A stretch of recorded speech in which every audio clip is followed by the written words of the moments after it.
Hi guys, so I've been living in the UK for the past 2 years now and it's been great. But I've been visiting India over the past few weeks and it actually got me thinking, is the UK really so much better than India? We're going to find out today. And it's going to be super helpful if you have been considering moving to the UK or if you're already in the UK and you aren't really sure if the UK is the best place for you. So stick around all the way till the end. Hi, I'm Ashika, and if you're new to my channel, on this channel we talk about moving to the UK and a whole lot of other countries. With that, let's dive in. So this is the second visit we've made to India ever since we moved to the UK, and this time round it really got us thinking whether we made the right decision in moving to the UK. When you're in the UK, the comparison does get one-sided because you kind of get used to the life in the UK over there. But when you come back to where you originally came from, you actually get a little time to sit and make comparisons. And to be very honest, we've been in a bunch of situations over the past few days that has instantly gotten us drawing comparisons between the two places. And to be really honest, I might have just created this video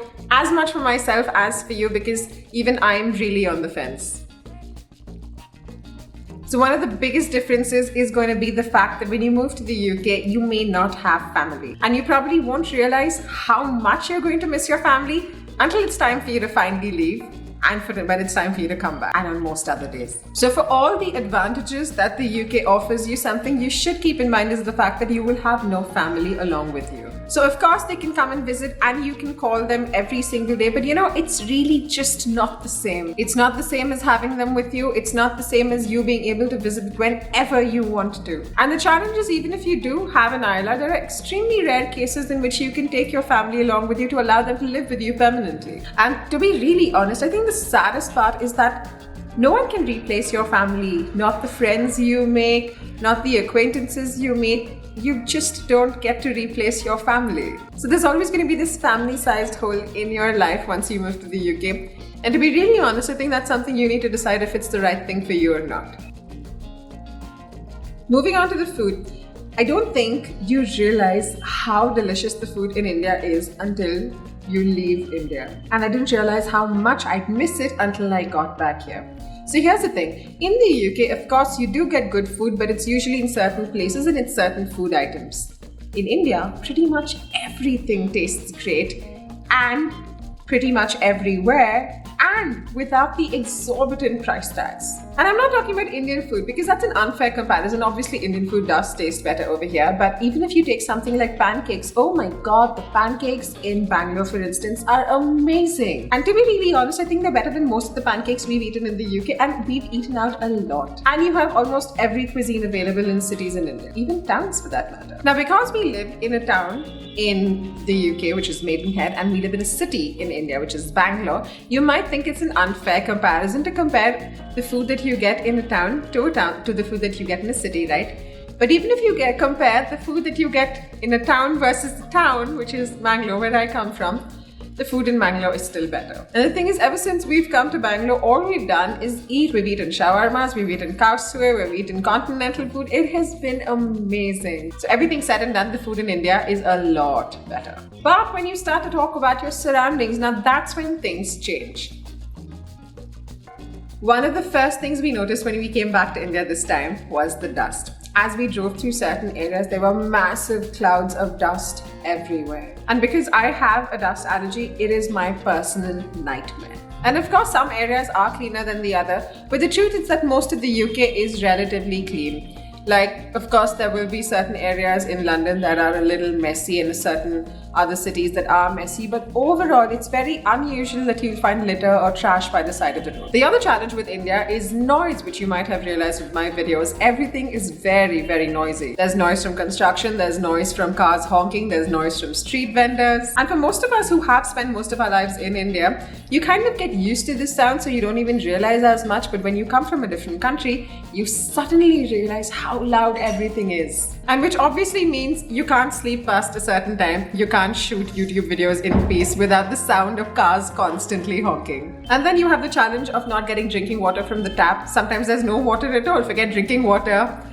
Wow, that can be a problem. Sometimes there's no electricity and then you need a generator or an inverter. So, there also is a flip side to living in India because none of these issues exist in the UK. Now, before I move ahead, don't forget to hit the subscribe button if you haven't already and click on the bell icon for notifications. Let's talk about the health facilities. After we came down to Bangalore, we needed to take my son to a pediatrician, and to our sheer luck, we walked in, there was absolutely nobody, and we got done with our appointment in 15 minutes.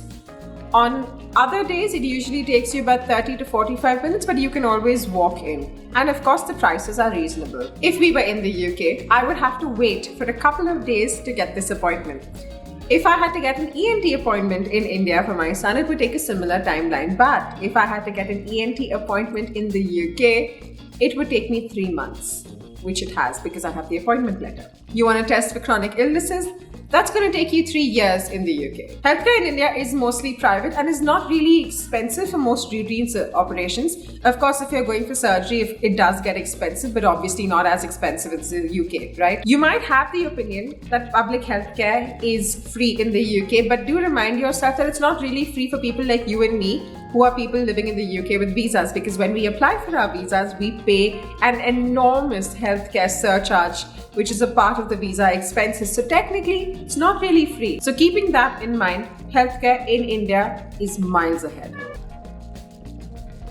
If you think about shopping, India is the place to be. And I absolutely love shopping in India because everything is available at relatively low prices, okay? And that's not because we're coming from the UK, because of course when you come from the UK, everything does feel cheaper. But the point with India is you get a bunch of things at a variety of prices. So you can basically shop in India without going broke. Not true if you're thinking about living in the UK, because let's be really honest, shopping in the UK is a really expensive affair, and if you are a shopaholic, you are going to have a major problem. In India, delivery is free for most services, but in the UK, you have to pay for delivery for most things. And in India, you usually get a delivery for a lot of items either on the same day or the next day or within 2 days. In the UK, it does take a little longer. Let's talk about the traffic. Oh my God.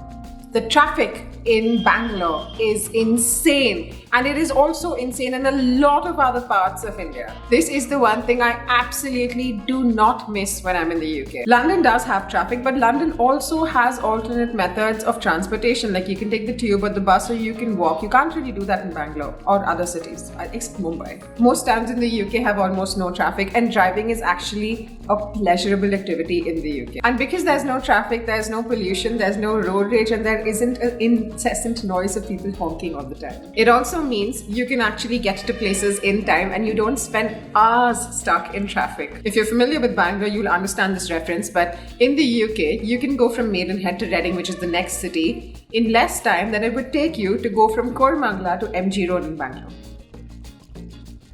Now, let's talk about the salary comparison between both of the countries. And because I make a lot of videos on jobs in the UK, I have a fair understanding of how much certain roles pay, or most roles pay. Believe me when I say this, despite the higher pay being offered, for certain roles, it doesn't make sense to move to the UK. Some roles offer you twice the amount of salary that you were being offered in India. And at first sight, you might actually think it's brilliant and you may want to make the move.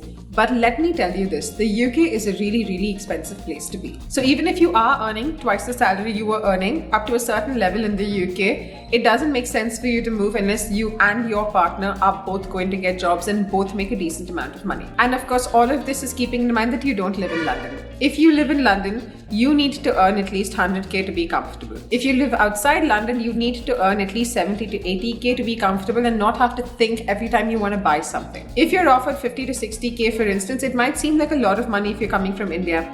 But here's the thing, unless you and your partner are making similar amounts of money, it's going to get really difficult. On the flip side, if you're earning between 15 to 20 lakhs in India, you can live a very comfortable life compared to the life that you're going to live in the UK, even if your salary is doubled. Remember that. Now, in terms of facilities, I think the facilities, if you compare, are very similar if you live in a city in India. That's the underlying point. You have football classes, cricket classes, drama classes in both of these places, and you have world-class facilities in both of these countries, right? So there isn't too much of a comparison there. If you live in a town, however, in India, then there is a stark comparison, because even the towns in the UK have a good amount of facilities, probably a lot more than what you're offered in India. But keep this in mind that in the UK, you have certain kind of niche activities that are offered. For instance, rowing is something that is very common. There are lots of competitions that happen in the UK for this. Not so much in India, and it's very similar for other niche activities. But if you're looking at schooling, if you put your child in an international school in India, it's very comparable to the quality of education that is being offered in the UK. If you want to send your kids for football coaching, for cricket coaching, for dance classes, it's all again very comparable. So just do keep that in mind. But something I would like to point out is that the UK is very friendly towards people who are specially abled. For instance, when we had gone to Raymond Park, which is in Maidenhead, there was a special designated area which allowed people with mobility challenges to fish in a separate zone, which was a safe, comfortable zone for them, which is of course not stuff that you see in India. You have a lot of special parking for people with mobility issues. You have markings on the road for people who have challenges with their eyesight. So a lot of these facilities for people who are differently abled. So that's really good about the UK. So the challenge now is that when you keep all of this into account, I actually feel, and this is just my perspective of course, and I would love to hear your opinion as well, that the quality of life is relatively similar when you take lots of different things into account, because India offers you better healthcare and then your family and great food, and the UK offers you better facilities, absolutely no pollution and much better for your health, and a lot of other small things that most other countries overlook, and of course the weather that I love because it doesn't really get too hot or too cold. So I think it's kind of balanced. I feel the jury's out on this one, and I really need your help to make this decision. Which place do you think is a better option to live in forever? And of course, a huge role to play over here is the cost of living. So if you do want more information on how much it costs to live in the UK, I suggest you watch this video.